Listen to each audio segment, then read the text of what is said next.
অসাধারণ কামব্যাক ঋষভ পন্থ, অসাধারণ জয় Delhi Capitals. Hello বন্ধুরা, কেমন আছো সবাই? আশা করি সব ভালো আছো, আমিও ভালো আছি। তো চলে এসেছি আজকে নতুন একটা ভিডিও নিয়ে। আজকে দিল্লি ক্যাপিটালস এবং গুজরাট টাইটান্সের মধ্যে খেলা হয়। সেই ম্যাচে দিল্লি ক্যাপিটালস 4 রানে জয়লাভ করে। দিল্লি ক্যাপিটালস যখন প্রথম ব্যাট করে 224 রান করে 4 উইকেট হারিয়ে। জবাবে গুজরাট টাইটান্স 20 ওভার শেষে 220 রান করে 8 উইকেটে। আজকের ম্যাচে Rishabh Pant player of the match হয়। অসাধারণ ছিল আজকের ম্যাচটি। প্রথমে দিল্লি ক্যাপিটালস যখন ব্যাট করে, ঋষভ পন্থ করে 43 বলে খেলে 88 রান এবং অক্ষর প্যাটেল করেন 43 বলে 66 রান।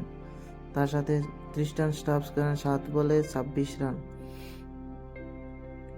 অসাধারণ অক্ষর প্যাটেল অসাধারণ ব্যাটিং করেন, তার সাথে বোলিংয়ে 1 উইকেট নেন এবং 3টি ক্যাচ ধরেন। জবাবে যখন গুজরাট টাইটান্স ব্যাটিং করতে আসে তখন সাই সুদর্শন করেন 39 বল খেলে 65 রান এবং ডেভিড মিলার 23 বল খেলে 55 রান করেন। তার সাথে ঋদ্ধিমান সাহা 25 বল খেলে 39 রান করেন।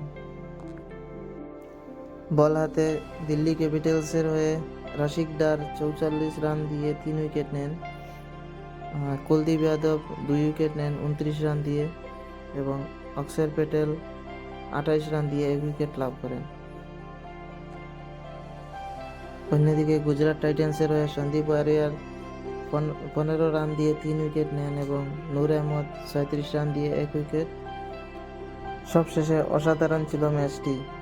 গুজরাট টাইটান্স শেষ বল পর্যন্ত লড়াই করে জিততে পারেনি, অবশেষে 4 রানে পরাজয় হয়। তো এই হলো আজকের ম্যাচে পুরো। তো বন্ধুরা, এই হলো আজকের ফুল স্কোর কার্ড। তো ভিডিওটি দেখতে থাকো। আজকের মতো ভিডিও এখানেই শেষ করছি, দেখা হবে আবার আগামী ভিডিওতে। তো আজকের মতো এখানেই, টাটা, বাই বাই।